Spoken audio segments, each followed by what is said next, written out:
पिछले वीडियो में हम लोगों ने ठोस के बारे में जाना था और उसके गुणों को देखा था। आज हम लोग द्रव के बारे में जानते हैं और इसके गुणों को देखते हैं। जैसे द्रव द्रव में अंतराणुक स्थान ठोस की अपेक्षा ज्यादा होता है। द्रव में अंतराणुक स्थान ठोस की अपेक्षा अधिक होता है। ठोस की अपेक्षा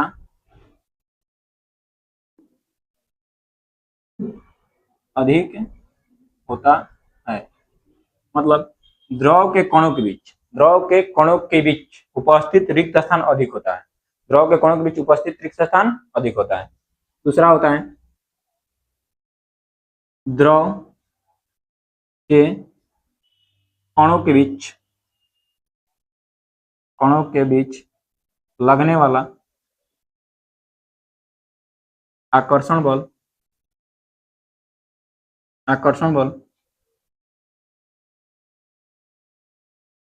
ठोस की अपेक्षा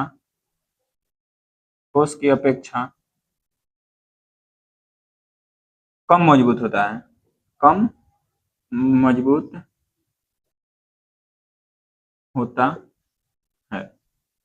दूसरा गुण हुआ मतलब द्रव के कणों के बीच लगने वाला आकर्षण बल ठोस की अपेक्षा कम मजबूत होता है। मतलब ठोस में पूरी तरह से मजबूत होता है, इसमें थोड़ा सा कम मजबूत होता है, जिसके कारण इसके इन दोनों गुणों के कारण हम लोग जानते हैं कि इन दोनों के गुण पर ही निर्भर करता है कक्षीय आकृति और आयतन। इन दोनों गुण के कारण द्रव की आकृति निश्चित नहीं होती है।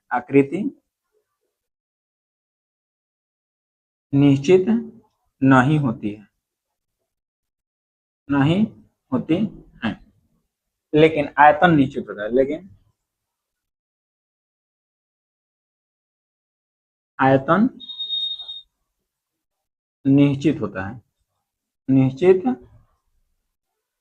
होता है। द्रव इन दोनों गुणों का मतलब अंतराणु का स्थान अधिक होने के कारण और ये अंतराणु का आकर्षण बल कम मजबूत होने के कारण द्रव की आकृति निश्चित नहीं होती है और आयतन निश्चित होता है। जैसे कि हम लोग देखते हैं कि जैसे कि हम लोग बर्फ जमाते हैं, पानी को जिस बर्तन में रखकर जमा देते हैं उसी के आकार का होता है। मतलब द्रव का आकार निश्चित नहीं होता है, जिस वस्तु में रखकर उसको जमा देंगे उसी आकार का होता है, लेकिन आयतन निश्चित होता है। इसलिए इसका आयतन निश्चित होता है लेकिन आकृति निश्चित नहीं होती है। अब इसका चौथा होता है महत्वपूर्ण, जैसे कि ठोस संपीड्य नहीं होता है। उसी तरह द्रव भी संपीड्य नहीं होता है। द्रव संपीड्य नहीं होता है।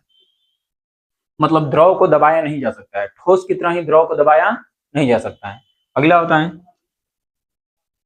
द्रव का दौनांक एवं क्वथनांक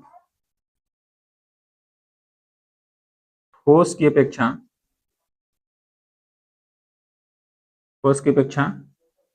कम होता है। दौनांक और क्वथनांक के बारे में पिछली वीडियो में बता चुके हैं तथा आगे दौनांक और क्वथनांक टॉपिक है, उस आगे समझेंगे। दौनांक मतलब होता है द्रव अवस्था में लाना और क्वथनांक मतलब होता है द्रव अवस्था से गैस अवस्था में परिवर्तित करना। मतलब ठोस की अपेक्षा इसका दौनांक और क्वथनांक कम होता है। इसके आगे होता है द्रव में विसरण की क्रिया होती है। विसरण क्रिया क्या है?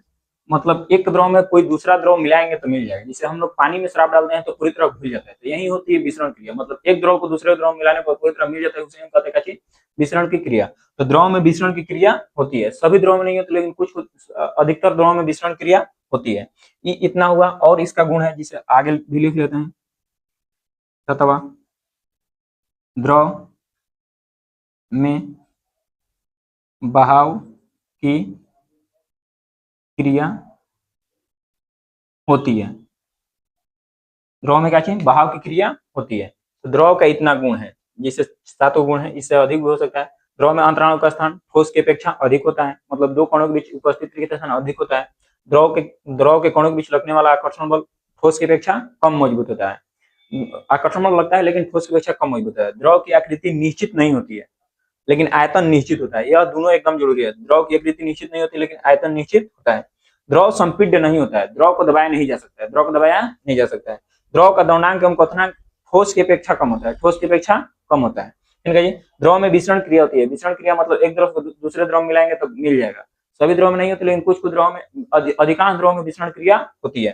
द्रव में बहाव की क्रिया होती है। बहाव की क्रिया मतलब जहां पर रखेंगे वहीं पर फैल जाएगा, इसको कहते हैं बहाव की क्रिया। यह इतना हुआ द्रव का गुण। अब आगे देखते हैं गैस का गुण। फिर तब तीनों में अंतर देख लेंगे, ठोस द्रव और गैस में। इसे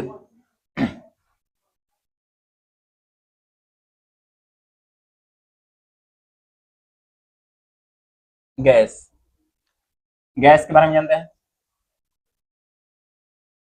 गैस, गैस में अंतराणु का स्थान बहुत अधिक, गैस में अंतराणु का स्थान बहुत अधिक तथा अंतराणु का कठोर बहुत ही कमजोर होता है, नगण्य के बराबर होता है। मतलब अंतराणु का कठोर लगता ही नहीं है। तो यहाँ पर लिखेंगे गैस के कणों के बीच अंतराणु का स्थान, अंतराणु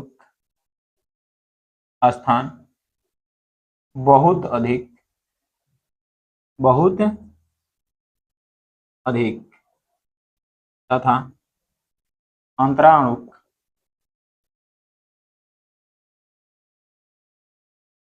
आकर्षण बल, आकर्षण बल नगण्य होता है, नगण्य होता है मतलब नहीं के बराबर लगता है। अंतराणु का आकर्षण बल नहीं लगता है। जैसे वो गैस के कण आए तो कण आए, इन दोनों के बीच उतना अंतराणु आकर्षण बल मजबूत नहीं होता है, मतलब नगण्य होता है, जिसके कारण इसका आकृति और आयतन आयतन दोनों नहीं निश्चित होता है। गैस का आकृति और आयतन दोनों निश्चित नहीं होता है, निश्चित नहीं होता है। मतलब आकृति और आयतन इन्हीं दोनों गुण पर निर्भर करता है। ये दोनों निश्चित ही नहीं है। मतलब अंतराणु का स्थान बहुत अधिक है और ये अंतराणु का आकर्षण बल बहुत ही कमजोर है, तो इसके कारण इसके आकृति और आयतन दोनों ही निश्चित नहीं होता है, दोनों अनिश्चित होता है, दोनों अनिश्चित होता है। इसमें मतलब और क्या चाहिए, गैस में विसरण की क्रिया होती है, विसरण की क्रिया होती है। ये तो एकदम संभावित है कि गैस में विसरण क्रिया होती है। जैसे वायु, वायु अनेक गैसों का मिश्रण, जैसे उसी में हाइड्रोजन है, कार्बन डाइऑक्साइड है, उसी प्रकार मतलब तो वही है, है कि गैस में विसरण क्रिया होती है, गैस में विसरण क्रिया होती है। चौथा है गैस को ठंडा करने पर संकुचित होता है, संकुचित होता है तथा गर्म करने पर प्रसारित होता है। मतलब कि गैस को ठंडा कीजिएगा तो मतलब जम सकता है, मतलब कम, मतलब संकुचित, सिकुड़ जाता है, और गर्म, ठंडा करने पर सिकुड़ जाता है और गर्म करने पर प्रसारित, मतलब पूरी तरह से फैल जाता है, पूरी तरह से कैसे होता है, फैल जाता है। तो यही इतना ही गैस के गुण है, और जितना भी गुण होगा अंतर में देख लेंगे। तो अब हम ठोस द्रव गैस में, ठोस द्रव गैस तीनों में अंतर देखते हैं।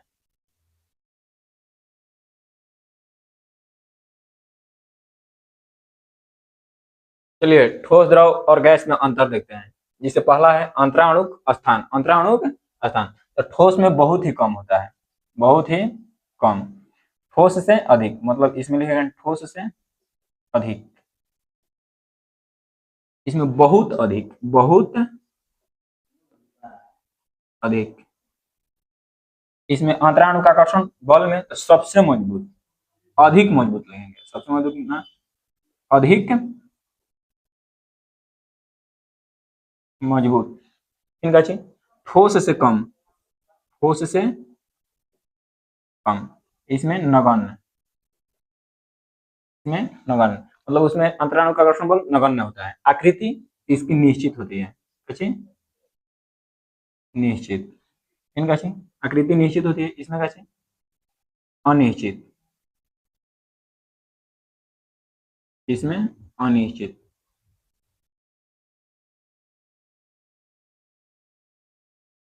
इनका आयतन, तो ठोस का आयतन निश्चित होता है, मतलब पीछे बतला चुके हैं कि ठोस का आयतन भी कैसे होता है, निश्चित। इन आयतन इसका भी, द्रव का भी आयतन निश्चित होता है, इसका आकृति अनिश्चित होता है लेकिन आयतन निश्चित होता है, इसका आकृति भी अनिश्चित होता है। इन कण की स्थिति, कण की स्थिति में क्या स्थिर, इसका कण क्या रहता है, स्थिर, इसका कम गतिशील, कम गतिशील, इसमें अधिक गतिशील,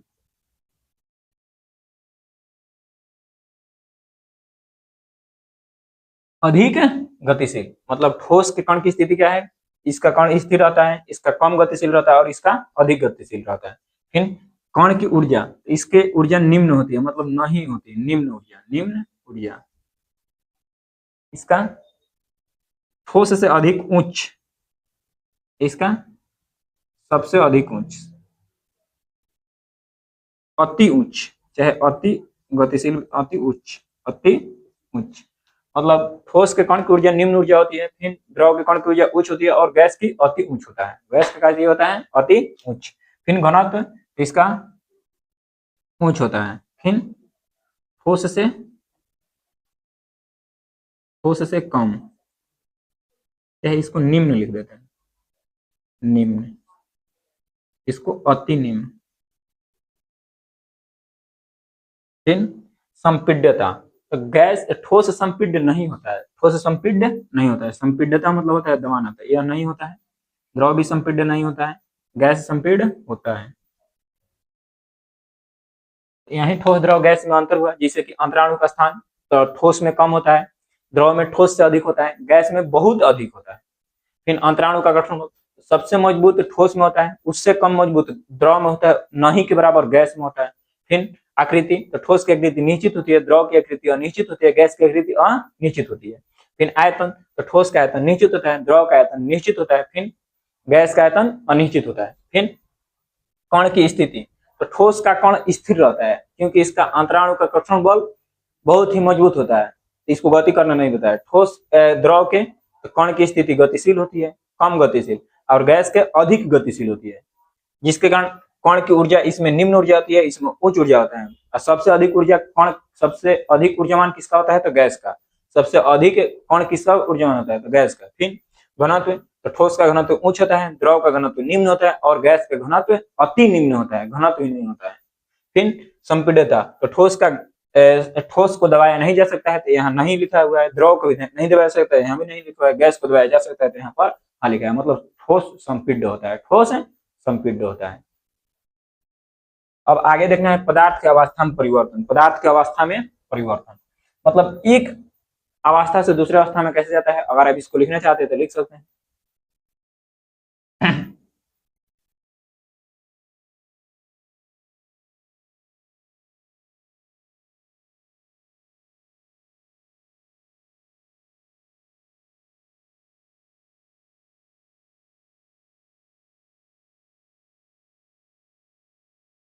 आगे हम लोग देखते हैं पदार्थ की अवस्था में परिवर्तन, और टॉपिक का नाम होगा क्या चीज, पदार्थ के अवस्था में परिवर्तन। इसमें से पहला होगा, जैसे यहाँ पर ठोस है, क्या है, ठोस, यहाँ है क्या, द्रव, ठोस से द्रव में जाएगा तो क्या होगा, द्रव से ठोस में आएगा तो क्या होगा, जब ठोस से द्रव में जाएगा तो इसको कहेंगे द्रवणांक, इसको क्या कहेंगे, द्रवणांक। और जब द्रव से ठोस में आएगा तो इसको क्या कहेंगे, द्रव के जमना या हिमांक, द्रव के जमना या हिमांक, द्रव के जमना या हिमांक। इसे इसकी परिभाषा दिया गया है, इसको इंग्लिश में कहते हैं melting point, MELTING, melting point. द्रवणांक। और द्रवणांक कब होगा? तो जब हम तापमान कैसे देंगे? उच्च देंगे। कोई भी ठोस पदार्थ है उसको द्रव में बदलना है तो हमको क्या करना पड़ेगा? गर्म करना पड़ेगा। तो हमको कैसे देना पड़ेगा? उच्च तापमान। कैसे? उच्च तापमान। इन क्या करना पड़ेगा? कम दाब। दाब कैसे करना पड़ेगा? कम। दाब कैसे करना पड़ेगा? कम। दाब कैसे? कम। दाब निम्न। दाब क्या? निम्न। जब द्रव को ठोस में बदलना है तो कैसे करना पड़ेगा? जिसे हम द्रव का जमना भी कहते हैं। द्रव का जमना। द्रव का जमना। इसमें क्या होगा? तो हम लोग क्या करेंगे? ताप कैसे करेंगे? निम्न ताप। कैसे? निम्न ताप। तापमान एकदम कम कर देंगे। और दाब कैसे करेंगे? उच्च दाब। कैसे? उच्च दाब। उच्च दाब। यही हुआ। मतलब जब ठोस को द्रव में परिवर्तित करेंगे तो उसको क्या कहेंगे? द्रवणांक। उसको क्या कहेंगे? द्रवणांक। उसके लिए क्या करना पड़ेगा? तापमान उच्च करना पड़ेगा और दाब निम्न। जब द्रव को ठोस में बदलेंगे तो क्या करना पड़ेगा? निम्न तापमान। कैसे? निम्न तापमान। अब दाब कैसे करना पड़ेगा? उच्च। मतलब दबाएंगे तो कण कैसे आएगा? नजदीक। इसे ठोस का द्रव का कण है। जब इस पर दबाव लगाएंगे तो ये नजदीक आएगा तो ये ठोस के कण की तरह में परिवर्तित हो जाएगा। ठोस के कण की तरह में कैसे हो जाएगा? परिवर्तित। तो ये कैसे मतलब जाएगा? ठोस में। क्या में? ठोस में। तो वहीं उच्च दाब और निम्न तापमान। ज्यादा गर्म रहेगा तो थोड़े ना कण पास पास आ पाएगा। मतलब कि गर्म करने पर पदार्थ का कण दूर दूर जाता है और ठंडा करने पर पदार्थ का कण नजदीक आता है। वैसे ही दाब निम्न करने पर किसी भी पदार्थ का कण दूर दूर जाता है और दाब अधिक करने पर दाब अधिक करने पर पदार्थ का कण नजदीक आता है। तो हम लोग का द्रव है तो यहाँ दूर दूर कण है। तो जब इस पर दबाव अधिक लगाएंगे तो ये कैसे हो जाएगा? भीरी भीरी हो जाएगा। नजदीक नजदीक आ जाएगा। तो ऐसे तीनों मिलकर ऐसे हो जाएगा। तो ठोस के कण की तरह हो गया। यही है दाब निम्न और कम। अब इसके आगे अगले वीडियो में समझेंगे।